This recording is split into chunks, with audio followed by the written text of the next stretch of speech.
What could have been done? What could have been done different to get a different outcome, other than asking the coaching staff? According to them, probably don't play me. Honestly, that's what basically the message was after. So it's cool. The coaching staff message was it? It's cool. Man. We good? You didn't have anything physically wrong in terms of illness or anything? Oh, no, you were under the weather. Okay. I'm fine. All right. You know, one of the great things about this particular country is the First Amendment. And inside the First Amendment, it actually covers freedom of speech. Now, one of the great things that the NBA and the NFL and a lot of the other major sports actually give us is the opportunity to actually experience that very thing in post-game interviews inside the locker room, which is exactly what we saw from Ja Morant last night. To say the sky is not falling in Memphis is truly a understatement at this point. We're going to get into why is the sky actually falling in Memphis.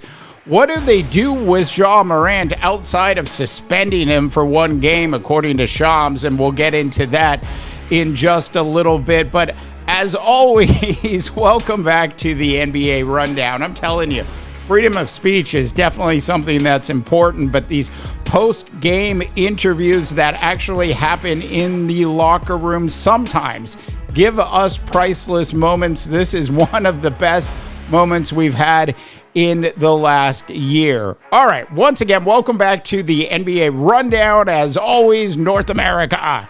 I am Dave DeBaugh coming to you from the Silicon Valley.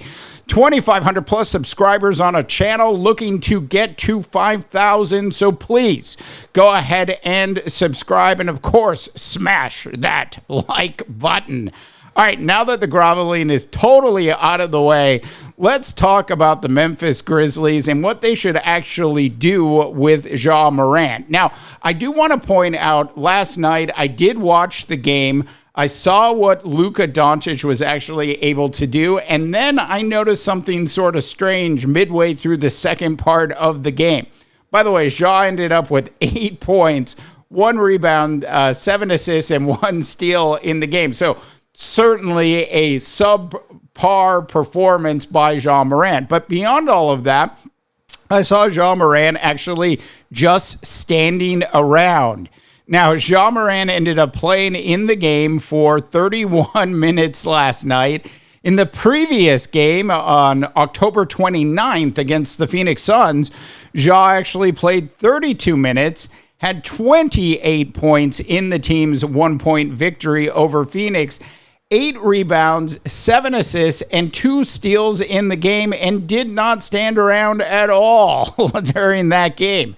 So far this season, Ja is actually averaging 20 points a game, 3 rebounds, and nearly 7 assists a game, which is pretty much par for what you would actually expect Ja to do. Normally, he averages a little bit more. Normally, I would expect him to average about 23 points a game, but that's semantics at this point.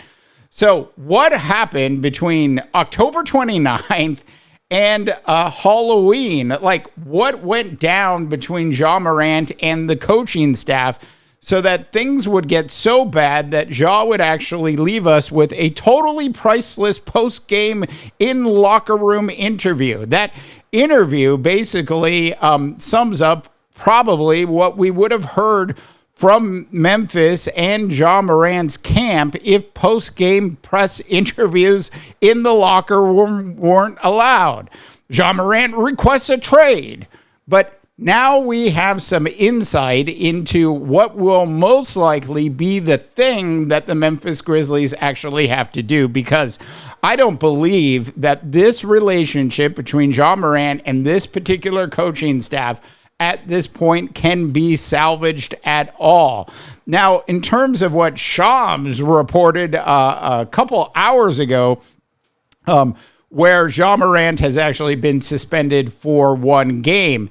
The suspension comes as a result of the Grizzlies coach challenging Morant's leadership and effort in a post-game exchange after Friday's loss to the Lakers, to which Morant responded in a tone deemed inappropriate, sources told Sham. So Ja has been suspended for one game at this point, and we all know Ja Morant being suspended is not necessarily new news, but this is, if you will, new news for this particular season. A team that's actually 3-3, a team that actually has some nice young talent on it.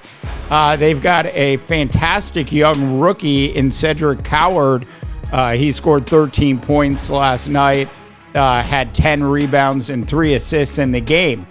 And look, I think Memphis, from a basketball perspective, is certainly better off with Ja on the team versus him not being on the team. But I think we're sort of at the point now where Ja's been in the league for quite some time. He's had his trouble. He's served his time. And I think at this point, we have a strong understanding of what Ja is actually going to be able to do from a leadership perspective for this particular Memphis Grizzlies organization. I'm sure he was not happy when Bane left the building. So there's probably some other things going on behind the scenes that we're unaware of. But one of the things I'm pretty confident about is that the Memphis Grizzlies do need to come to terms with the fact that they do need to move Ja. Now, you might be wondering, well, how much money is Ja making? So he signed a 5-year extension worth just under $200 million. It's $197 million.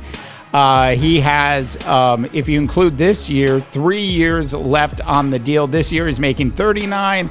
Next year he'll make 42. And the year after that he'll make 44. There will certainly be a lot of teams in the NBA who would absolutely be interested in Ja Morant's services if the deal was right. I think that's where we ultimately end up. Look, I'd love to know your thoughts and opinions on this particular topic. Please go ahead and drop them in.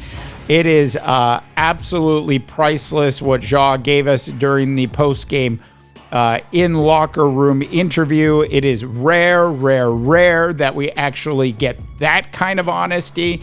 Followed up, of course, today by the Grizzlies actually suspending him for one day. I think the next step is to sort of come to terms with the fact that the Memphis Grizzlies and Ja Morant at this point absolutely need a divorce. Love to know your thoughts and opinions. Please go ahead and drop them in when you have a chance. As always, for the NBA Rundown, I'm Dave DeBaugh, wishing you all a tremendous rest of your sports viewing day.